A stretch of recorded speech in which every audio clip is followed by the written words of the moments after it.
Hola a todos, sean bienvenidos a este episodio en el que consideraremos el desarrollo embriológico de las cavidades corporales. Esperemos y sea de su agrado.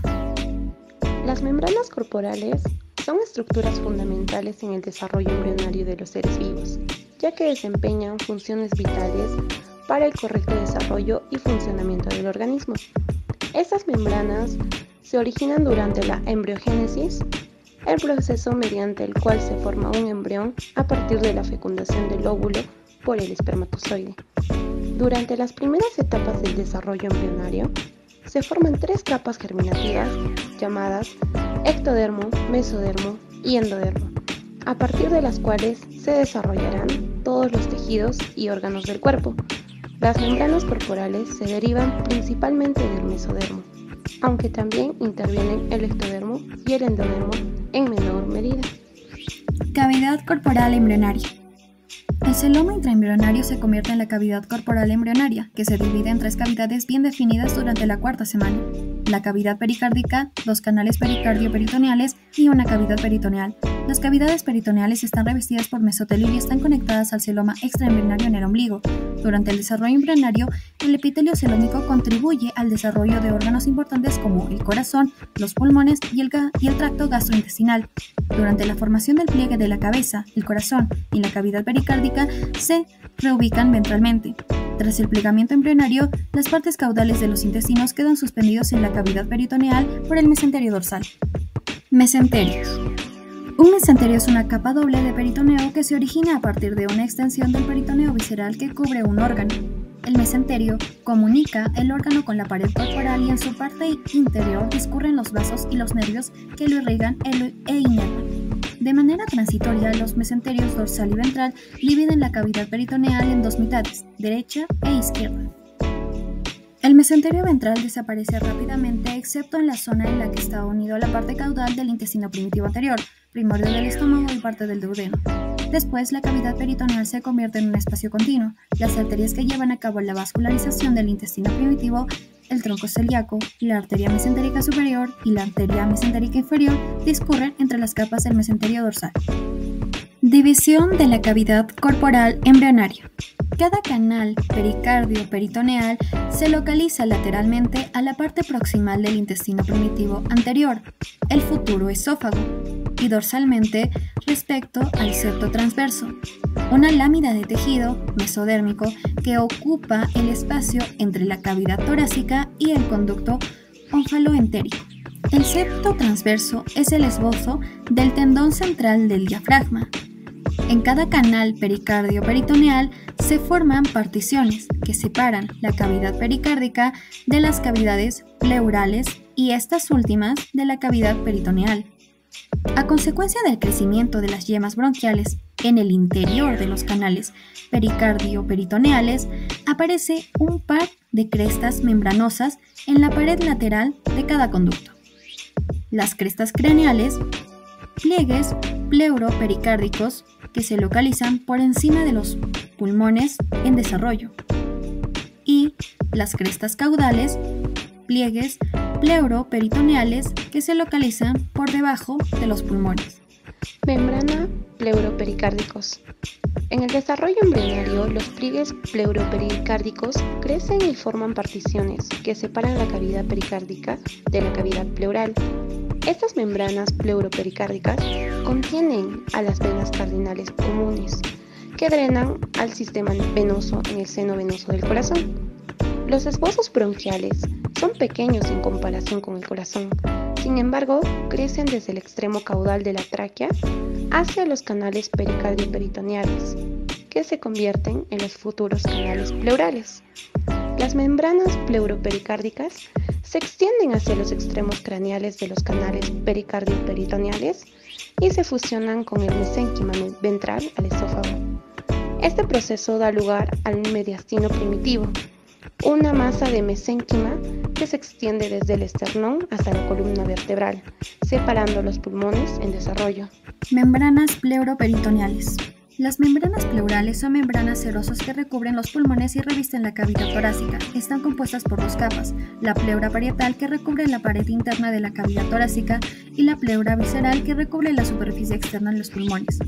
Entre estas dos capas hay espacio llamado cavidad pleura que contiene una pequeña cantidad de líquido pleural que recubre la fricción durante la respiración.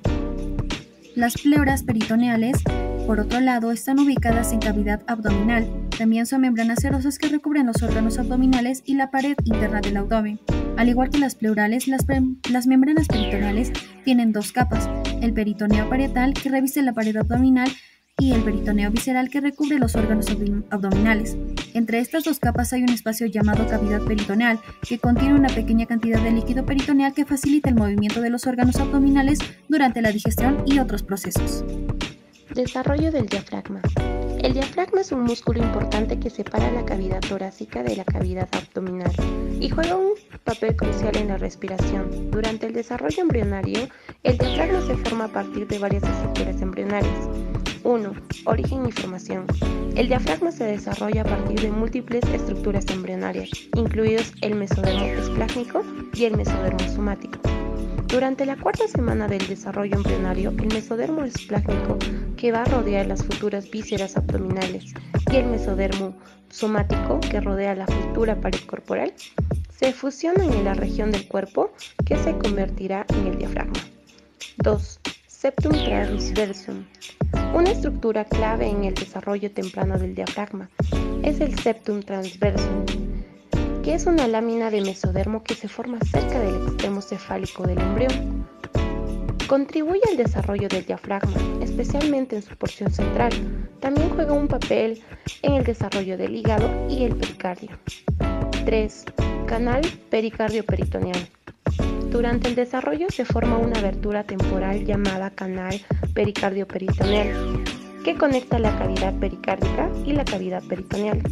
El crecimiento del diafragma a partir de estas estructuras cercanas cierra este canal, separando definitivamente las cavidades torácica y abdominal.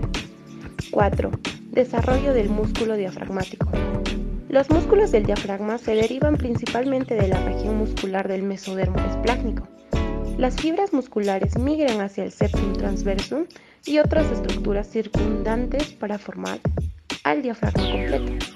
La inervación del diafragma proviene de los nervios frénicos que se originan en las raíces cervicales C3 y C5.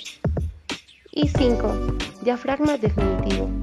Hacia el final del desarrollo embrionario, el diafragma adquiere su forma y posición definitiva, separando claramente la cavidad torácica de la cavidad abdominal. La porción central del diafragma, que se desarrolla a partir del septum transversum, es tendinosa y se conoce como centro tendinoso. Septo transverso. El septo transverso crece en dirección dorsal desde la pared corporal ventrolateral y forma una cubierta semicircular que separa el corazón del hígado. El septo transverso se expande y fusiona con el mesenterio dorsal del esófago, junto con las membranas pleuroperitoneales. Membrana pleuroperitoneal. Estas membranas se fusionan en el mesenterio dorsal del esófago junto con el septo transverso, lo que completa la partición entre estas cavidades torácica y abdominal, al tiempo que forma al diafragma primitivo. Mesenterio dorsal del esófago. El septo transverso y las membranas pleuroperitoneales se fusionan con el mesenterio dorsal del esófago. Este mesenterio constituye la porción mediana del diafragma. Crecimiento muscular hacia adentro a partir de las paredes corporales laterales. El crecimiento muscular durante el desarrollo embrionario es un proceso complejo que involucra la formación y la proliferación de células musculares desde las etapas más tempranas del desarrollo hasta la formación del tejido muscular maduro. Este proceso se lleva a cabo principalmente a través de dos mecanismos principales: miogénesis y miotomía. Miogénesis es el proceso mediante el cual se forman las células musculares conocidas como mioblastos a partir de células precursoras llamadas células mesenquimatosas. Durante las primeras etapas del desarrollo embrionario, las células mesenquimatosas migran hacia las regiones donde se formarán los músculos esqueléticos. Una vez allí, estas células se diferencian en mioblastos, que son células inmaduras, pero que contienen el potencial de convertirse en células musculares maduras. Miotomía. La miotomía es el proceso mediante el cual los mioblastos proliferan y se organizan para formar fibras musculares maduras. Durante la miotomía, los mioblastos se fusionan entre sí para formar células multinucleadas, llamadas miotubos. Estos miotubos luego se fusionan adicionalmente para formar fibras musculares más grandes y maduras. Este proceso de función continúa durante el desarrollo embrionario fetal, aumentando el tamaño y la complejidad de los músculos. Además de sus procesos, el crecimiento muscular también es influenciado por factores genéticos, hormonales y ambientales. Por ejemplo, las señales bioquímicas, como factores de crecimiento y hormonas, que juegan un papel importante en la regulación del crecimiento y la diferenciación muscular. Cambios en la posición y la inervación del diafragma. Durante la cuarta semana, el septo transverso se encuentra delante de los somitas cervicales, tercero a quinto, antes de que el corazón se reubique. En la quinta semana, los mioblastos de estos somitas migran hacia el diafragma en formación, llevando consigo sus propias fibras nerviosas. El crecimiento rápido del cuerpo embrionario causa un aparente descenso del diafragma, los nervios frénicos, que se originan de los nervios espinales, tercero, cuarto y quinto. Muestran un trayecto descendente a medida que el diafragma desciende. Hacia la octava semana, los nervios frénicos alcanzan la altura de la primera vértebra lumbar. A medida que las cuatro partes del diafragma se fusionan, el mesénquima del septo transverso se extiende y forma mioblastos que se diferencian en el músculo esquelético del diafragma. Defectos pericárdicos congénitos. Es la formación y la fusión defectuosas de las membranas pleuropericárdicas. Anomalía rara que causa defecto congénito en el pericardio, con comunicación entre cavidades pericárdica y pleural. Puede provocar hernia de parte de la aurícula izquierda en la cavidad pleural. 1. Defecto posterolateral del diafragma. Es una malformación del diafragma que puede conllevar la herniación de contenido de la cavidad abdominal. El defecto más frecuente es posterolateral. Los órganos en el abdomen pueden desplazarse a través del orificio en el diafragma y hacia arriba en el pecho del bebé. 2. Eventración del diafragma. Un trastorno infrecuente. La mitad del diafragma muestra una musculatura defectuosa y sobresale en la cavidad torácica, en forma de una lámina aponeurótica, que forma un fondo de saco diafragmático. En consecuencia, se produce un desplazamiento de los órganos abdominales en dirección superior hacia el fondo del saco con forma de bolsillo del diafragma. 3. Gastrosquisis y hernia epigástrica congénita. Es una fisura congénita en la pared abdominal anterior que aparece. El defecto abdominal se localiza a la derecha del cordón umbilical. La diferencia de este defecto con la hernia umbilical radica en que el intestino está al descubierto y flota en el líquido amniótico. 4. Hernia hiatal congénita. Consiste en que el diafragma del bebé no se cierra como debería. Esto provoca que haya un orificio en el diafragma, creando una abertura entre el abdomen y el pecho. Los intestinos, el estómago, el hígado y otros órganos abdominales pueden pasar por este orificio. Diafragma accesorio. Es una anomalía muy rara en la que el hemitórax derecho queda dividido en dos compartimientos por una membrana parecida a un diafragma, separando el lóbulo inferior del resto del pulmón. Esperando que el video haya sido de ayuda para ustedes, les enviamos saludos. ¡Éxitos!